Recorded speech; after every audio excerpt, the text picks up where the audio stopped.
Breakup అయినప్పుడు దాటి నుంచి బయటపడడం ఎలా, అంటే how to get over breakup? ఇది చాలా ట్రెండ్ ఉంది కదా, if you're done with your ex move on to your next అని. That is like the worst thing to do. Okay, ఈ మధ్య చూస్తున్నారు మ్యూచువల్గా ఎండ్ చేస్తున్నారు. నువ్వు వద్దు నేను వద్దు, మనం ఇద్దరం సెట్ కాము, వదిలేద్దాం అని వదిలేస్తున్నారు. కానీ ఆ అటాచ్మెంట్ ఉండిపోతుంది. అమ్మాయిలు అబ్బాయిలు ఏం చేస్తున్నారు, ఒక రీబౌండ్ పెట్టుకుంటున్నారు. రీబౌండ్ అంటే ఈ వాయిడ్ ఎట్లా ఫిల్ చేయాలా, నేను వేరే వాళ్ళతో మళ్ళీ ఆ సేమ్ ప్రాసెస్ స్టార్ట్ చేయాలా, ఇమ్మీడియట్లీగా జంప్ అయిపోతున్నారు.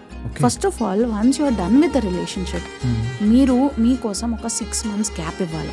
వాళ్ళలోనే ఫ్లాస్ ఉందని ఉండదు, మీలో కూడా ఫ్లాస్ ఉంది, మీలో కూడా అటాచ్మెంట్ ఇష్యూస్ ఉన్నాయి. అది అంతా రిఫ్లెక్ట్ చేయాలి.